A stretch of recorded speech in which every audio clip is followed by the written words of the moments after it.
तो लेख म्हणजे शिवसेनेचं मत, शिवसेना पक्षप्रमुख यांचं मत, अशा अर्थानं त्या ठिकाणी प्रत्येक वाक्याचा आणि प्रत्येक शब्दाचा त्या ठिकाणी अर्थ आणि अर्थ त्या स्क्रीनवर दाखवला जातो आणि त्याच्यावर चर्चा संवाद होत असतात. बांधवांनो, भगिनीनो, गेल्या 2.5-3-4 वर्षामध्ये आपल्या शिवसेनेवर अनेक प्रकारची संकट आली. 35 वर्ष ज्यांच्याबरोबर मैत्री झाली, ज्यांचा महाराष्ट्रामध्ये नामोल्लेख सुद्धा नव्हता, लवलेख सुद्धा नव्हता, ते शिवसेनेच्या करंगळीला धरून केवळ महाराष्ट्राचे राज्यकर्ते झाले नाहीत, तर देशाचे राज्यकर्ते झाले. देशाचे राज्यकर्ते झाल्यानंतर ज्या मित्रामुळे, ज्यांच्या विचारांमुळे, ज्यांनी पहिल्यांदा या देशामध्ये हिंदुत्वाची भूमिका मांडली, त्या शिवसेनेमुळे आज आपण देशाच्या तख्तावर बसलेलो आहोत, देशाच्या गादीवर बसलेलो आहोत. याचं भान न ठेवता कैलासवासी हिंदुहृदय सम्राट शिवसेना प्रमुख माननीय बाळासाहेब ठाकरे यांच्या निधनानंतर हीच खऱ्या अर्थानं शिवसेना संपवण्याची वेळ आहे, अशा प्रकारचा दुष्ट हेतू मित्रांनी म्हणजे भारतीय जनता पार्टीने ठेवला. आणि त्या भारतीय जनता पार्टीला असं वाटलं की हीच खऱ्या अर्थानं शिवसेना संपवण्याची वेळ आहे.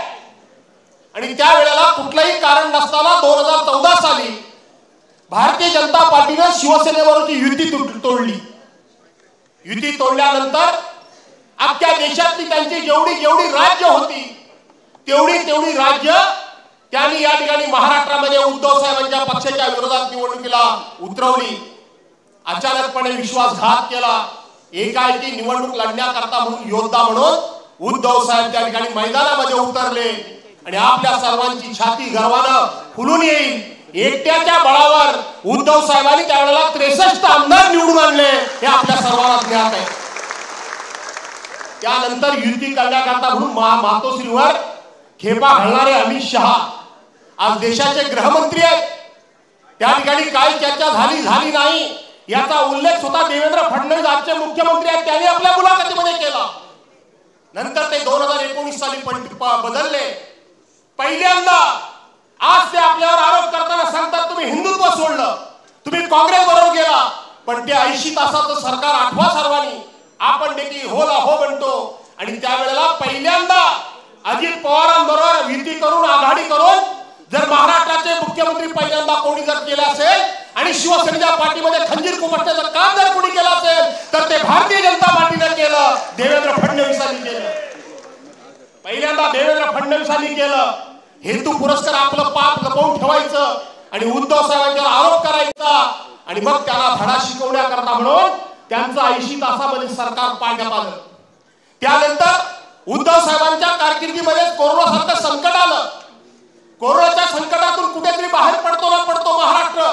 त्यावेळेला उद्धव साहेबांच्यावर एक खूप मोठी शस्त्रक्रिया करण्यात आली. गेले 2.5-3 वर्ष तुम्ही बघा, चारी बाजूने उद्धव साहेबांची शिवसेना संपवण्याचं काम सातत्याने केलं जाते.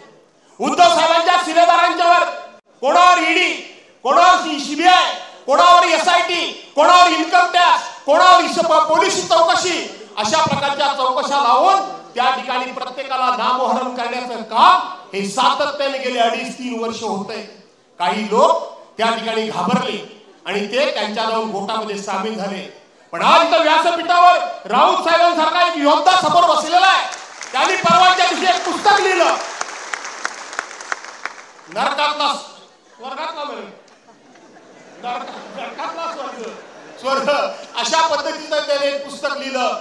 मी आपल्याला कळकळीनं विनंती करणार आहे की आपण शिवसैनिकांनी ते प्रत्येकानं पुस्तक वाचलं पाहिजे आणि ते पुस्तक वाचल्यानंतर एक योद्धा सुद्धा त्याला कसा भारी पडू शकतो त्याचं उत्तम उदाहरण म्हणजे ते पुस्तक आहे.